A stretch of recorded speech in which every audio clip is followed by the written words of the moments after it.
Bonjour et bienvenue les trouvailles de Claudine. Je me présente Claudine Delaunay, votre animatrice à la créativité au rendez-vous. Aujourd'hui, je vous présente un autre projet de comment recycler nos choses autour de nous et de les utiliser pour créer. Alors, je vous démontre aujourd'hui une inspiration que j'ai eue en écoutant plein de vidéos. Le moment de dire, ah, j'ai jamais pensé à ça. Alors, je vous présente un livre que je vais recycler.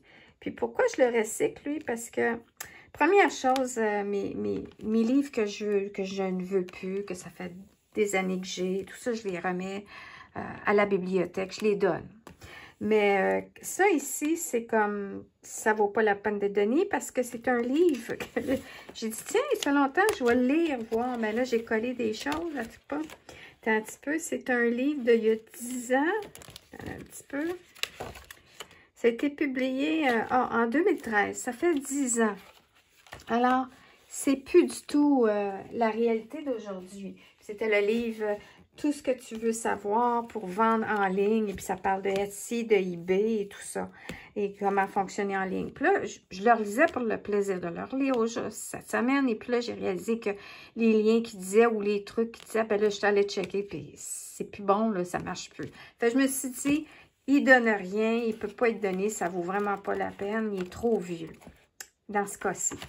Mais là, j'ai vu quelque chose, puis ça m'a inspirée. Puis j'ai entendu parler de différentes façons qu'on peut réutiliser un livre, on peut faire un journal artistique, coller des choses, on peut l'utiliser, disons, on veut refaire un livre avec le même livre en utilisant sa colonne, sa base, c'est sa colonne, c'est son spine, en tout cas. C'est pas le cas. C'est pas un livre fait pour ça, pour réutiliser, en tout cas pour la couverture et de spine. Puis là, j'ai écrit ça quelque part, le terme qui est utilisé là, en français, mais en tout cas. Bref. Et là, j'ai eu une inspiration. Alors là, je vous montre ça ici. Je vous montre ça ici. Je vous montre ça ici. Je vous montre ça ici. Ça, j'ai fait ça en quelques jours. Petite pause, assis au soleil quand il y en a. Et puis, ce que j'ai fait, c'est que j'ai pris mes collections, parce que j'ai une tonne de collections de papier design, de Stampin' Up, puis des anciens, là, il y en a, depuis que j'ai commencé. Il y en a que j'ai réussi à terminer, il y en a que j'ai vendu, il y en a que j'ai donné, mais il m'en reste beaucoup. Et puis là, c'est comme, je me souviens dans le temps quand je travaillais pour California Closet, j'étais contente dans ce temps-là, mais j'ai même appris le cours de comment créer le designer, comment il créait les rangements là, pratiques dans les garde-robes. Et puis là, j'ai appris, puis j'ai réalisé, c'est quand tu vois pas, t'oublies. Quand tu vois pas, tu portes pas le linge. Alors, c'était la même chose avec le papier design. C'est tout bien organisé, c'est tout bien cordé par thème et tout, mais je les vois pas. Sont bien classés, mais je les vois pas. Alors, ça, c'est une des raisons que je vais vous expliquer le projet d'aujourd'hui. Je recycle mon livre et je l'appelle, c'est un livre de collage parce que je suis en train de coller du papier design. J'ai fouillé puis j'ai vu aussi qu'il y en a qui appellent glue book et puis là, ils collent n'importe quoi. C'est thérapeutique. C'est comme un art journal, mais tu déchires, tu découpes puis tu colles. Moi, ce que je me suis dit, c'est que je vais créer un papier design en déchirant, découpant, perforant des motifs dans une collection. Je vais recycler mon livre. Je vais avoir un visuel des collections qui me restent encore, parce qu'il me reste encore quelques feuilles dans certains cas. Je vais dire, ah oui, les teintes, ça va me donner des teintes de qu'est-ce qui me reste, des thématiques et les motifs. Alors ça va me donner une idée. Puis, regardez, j'en ai beaucoup de pages. Fait que je vais vraiment pouvoir réussir à passer au travers de tout ça. Puis, j'aurai sûrement pas... il ne sera pas complet.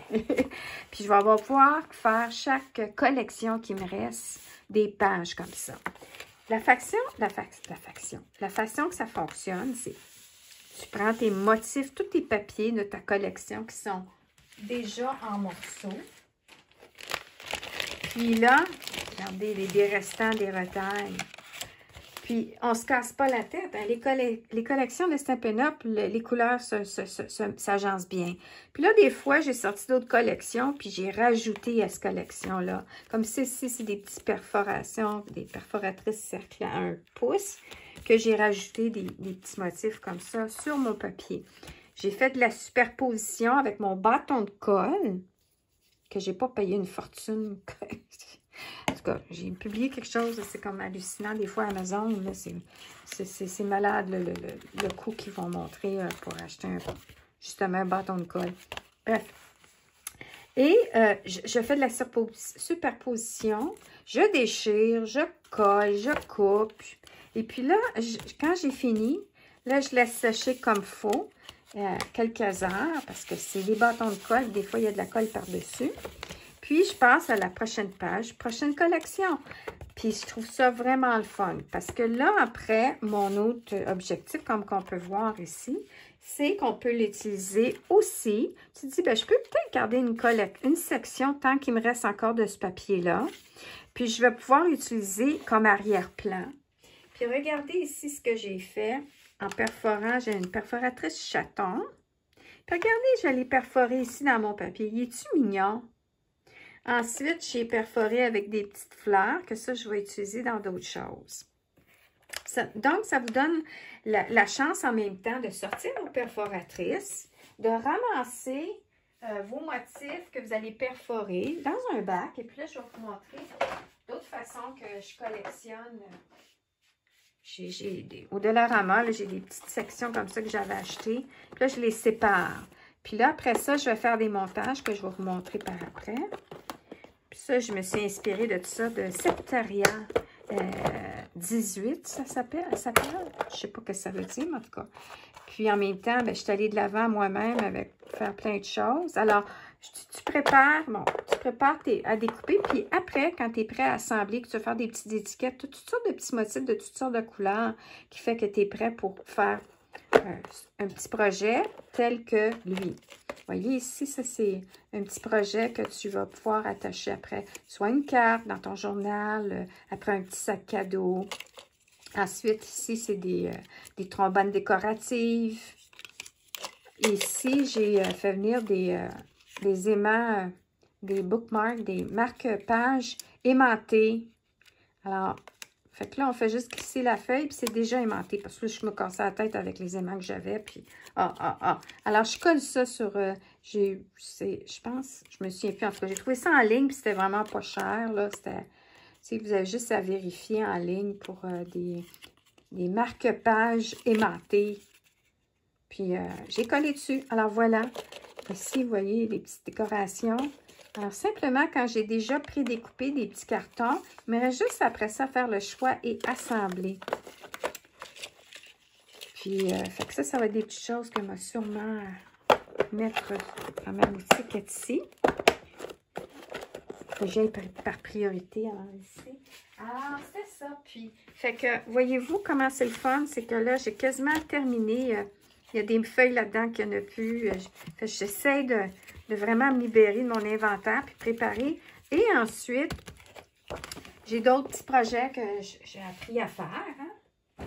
Et puis, je vais vous le montrer par après. C'est des petites enveloppes. Alors, de là, il vous reste encore peut-être un petit peu des papiers. Alors, vous coupez, vous faites des petits carrés, des petites languettes, comme j'ai montré dans mon petit coffre ici.